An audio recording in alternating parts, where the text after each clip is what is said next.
West Up is West Coast Wednesday. So we've transitioned from summertime to fall. And fall is my favorite time of the year. There's various reasons why I love the fall. The weather changes. And in Southern California, it's a relief that we're getting cooler weather, right? I love it. Um, what else happens? Basketball is around the corner. College football is here.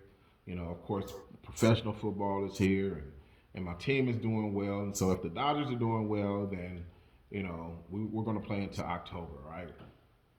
And so, there's just so many different reasons why I love fall, but also at the beginning of fall, typically what happens to me is I start to think about different things that are negative. I think about people who I've lost in my life, right? I think about where I'm not in life. Like if I've had goals or aspirations or dreams of being in a certain place at a certain time or space in my life, and I'm not there, I think about that. And those things kind of get me down. For years, I would kind of just lay in it, and I wouldn't talk to anybody about it. I would just get more quiet. I would shed tears by myself and just deal with it until I shook it. Right, I shook that thing off. And so, we transition into fall, and so now fall is here, and lo and behold, this year I'm not feeling that way, right? And I think this is the first time that I've actually realized that I'm not feeling that way. I'm not thinking about those things, and though I miss my loved ones, and though I may not be exactly where I want to be at this point in time in my life, those things aren't making me feel a certain way.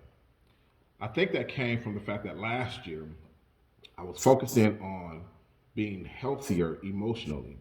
And so I looked into this idea of emotional intelligence and what that looked like for Alvin as a man, right? What that looked like for me as a black man in the middle of a pandemic, as a black man, as we're dealing with these different protests and this is involvement with police and people and politics and all that stuff. And last year before all that stuff even transpired, I said, you know what, I got to get better about my emotional intelligence because I'm getting all bent out of shape over nothing. Especially when my bride would say something and I just shut down for 3 or 4 days. It was like, man, it was childish, and I'm like, man, I know it's childish, but I just couldn't shake it. So I had to get a better understanding as to why I did those things. And so I'm better at it. Not perfect, but I'm better at it, right? So as I was on my journey to getting healthier emotionally and looking at this idea of emotional intelligence, I would read books, I would download audio books, I would listen to podcasts, look at different sermons, listen to different sermons, all related to this idea of men and our emotions and what it looks like to be a man and manning up and all that kind of stuff, right? And so one of the books that I downloaded was He Motions by T.D. Jakes. And the reason why I downloaded it is not because I had read anything about it or had heard anything about it. It was because I thought that he was going to talk about men and our emotions because the book was titled He Motions and not Emotions, right? And he just put an H in there. And just thought it was a clever way to have men to look at our emotions. When I start to listen to the book, and I listened to it with my friend Vince Ford, and we would talk about it, when I listened to the book, I was like, oh, he's dealing with men and our emotions, but more than anything, he's dealing with our transitions, like how we transition through life, how we transition, and with a midlife crisis, right?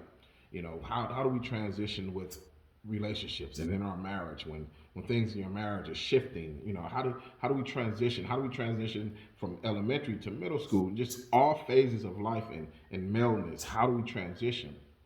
And the biggest thing I took away from that book was the fact that as we transition, or specifically as I transitioned through my life, how many men did I have in my life who would speak to me about that place where I was? Or how many men did I trust to tell them that I was going through this space? Or how many men had the wherewithal to say, you know what, you're going from high school to college and you're a first generation college student, so I want to take you under my wing and help you understand what it looks like to study in this space. Or how many men did I have in my life who's came from a single parent background or whose grandmother had helped raise them or all those things, right? And so I look back at my life and I was like, man, I've been transitioning through life and figuring stuff out, and I made a lot of mistakes in relationships. I made a lot of mistakes in life and finances. I made a lot of mistakes because, you know, not only did I not have anyone to talk to about them, I didn't trust anyone enough to say, you know what, I need some help.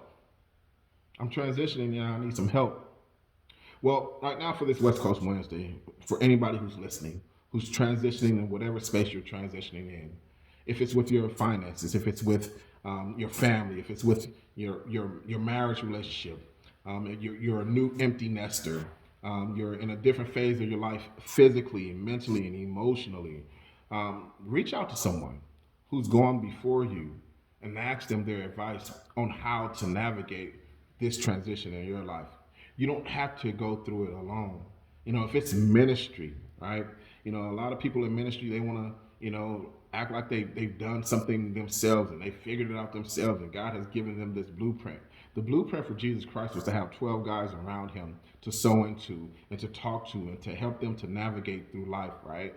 And so make sure that you're able to humble yourself enough and reach out to someone who's done it before, who's navigated being married and transitions in ministry and marriage, and who's navigated financial situations going up, and who's navigated these things so they can help you transition smoothly so that you don't keep making mistakes or that you don't figure it out. And as you're figuring it out, you make mistakes because you're not humble enough to say, I need help. That's it. I hope all is well on this West Coast Wednesday. And as always, you know what it is. Stay west and stay blessed. Or it's actually stay blessed and stay west. But west.